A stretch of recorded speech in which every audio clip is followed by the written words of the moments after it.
voici au troisième dimanche après l'Épiphanie, au Vêpres. Alors, on continue, c'est toujours le temps de l'Épiphanie, on continue le thème de la vocation des gentils, parce que souvenons-nous, l'un des trois éléments de l'Épiphanie, c'était les rois mages, donc les païens, c'est-à-dire les non-juifs, qui viennent prendre le salut. Et donc, avec l'histoire du centurion, qui était un Romain en terre d'Israël, qui était l'occupant en terre d'Israël, et qui vient vers le Christ, on continue ce thème, on approfondit ce thème des païens qui entrent dans l'héritage d'Israël. Et Jésus lui dit, même en Israël, je n'ai jamais trouvé une telle foi. Comme quoi la foi de ce centurion romain était quand même plus grande que ce qu'avaient les Juifs ordinaires du temps du Christ, qui le rejetaient plus qu'ils ne le recevaient. Donc ça, c'est pour la vocation des gentils, l'appel que Dieu fait aux non-juifs pour entrer dans l'Église. Jusque-là, tout va bien. Mais on va un peu approfondir ce passage que nous avons lu 3 fois. Nous l'avons lu dans l'Évangile selon Jean, chapitre 4. Ça, on l'a lu hier soir. Puis ce matin à la messe, on l'a lu dans Matthieu chapitre 8. Et maintenant, dimanche soir, nous venons de le lire en Luc chapitre 7. Et il y a des ressemblances. En fait, le fil conducteur est exactement le même, mais il y a des différences importantes.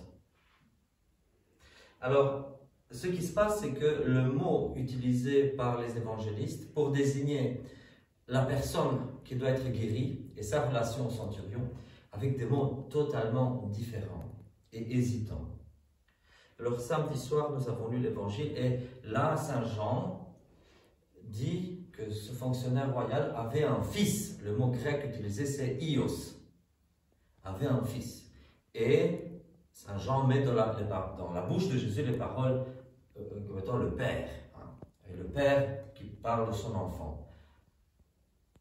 Chez Saint Matthieu, que nous avons lu ce matin, on utilise pes et pédion, c'est-à-dire garçon, enfant, mais qui peut être aussi un garçon esclave.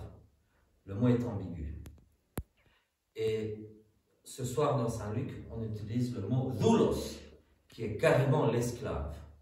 Il alterne entre doulos et pes, mais donc entre esclave et garçon, mais c'est le mot doulos, esclave, qui prédomine. Alors comment se fait-il que les évangélistes hésitent entre appeler ce gars-là le fils du centurion, son esclave, son garçon? Qu'est-ce qu'il était réellement? La chose la plus probable, c'est que le centurion romain ait eu avec cet individu une relation qui était inqualifiable par des auteurs juifs du 1er siècle. Parce que c'était des choses qui n'étaient pas vues chez les juifs, mais qui étaient bien courantes chez les romains.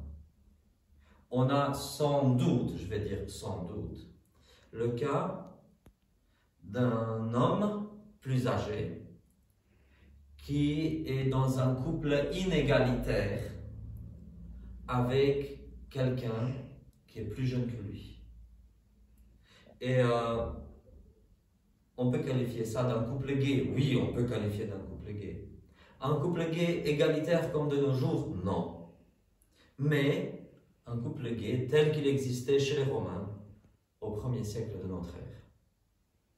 Il n'y a que cette hypothèse-ci qui peut expliquer l'hésitation des évangélistes et le choix des mots, parce que les mots ne sont pas les mêmes.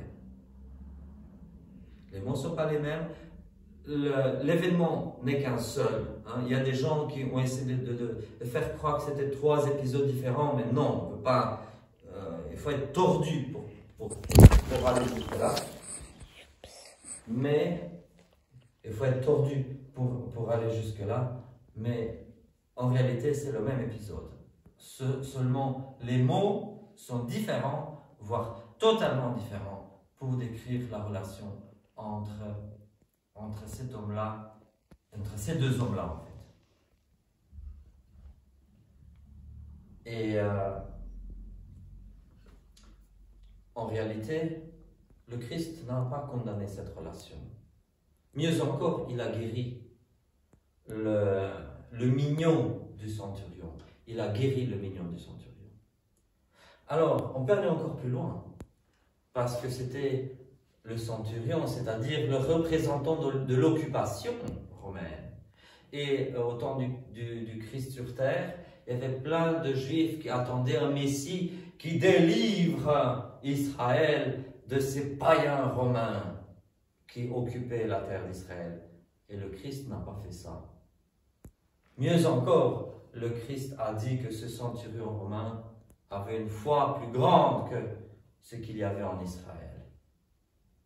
Le Christ aurait également pu dire « Ah, mais si tu es un centurion, tu portes l'épée. Donc si tu portes l'épée, c'est que tu fais du mal. » Et il ne l'a pas fait.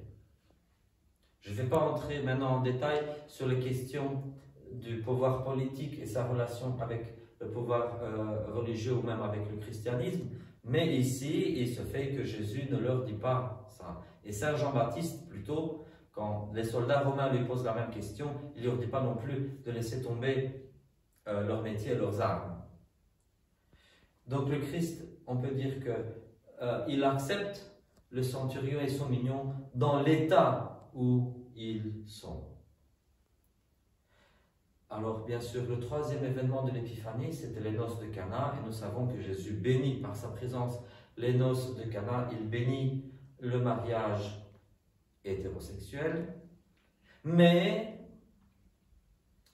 incidentellement, on peut dire que ici aussi, par le fait de guérir le mignon du centurion, il bénit ce type de relation qui n'était pas habituel en Israël. Et malgré tout, Jésus accepte cela. Voilà, c'était ça le message que j'ai envie de dire, le message un peu de ce dimanche. Amen. Amen.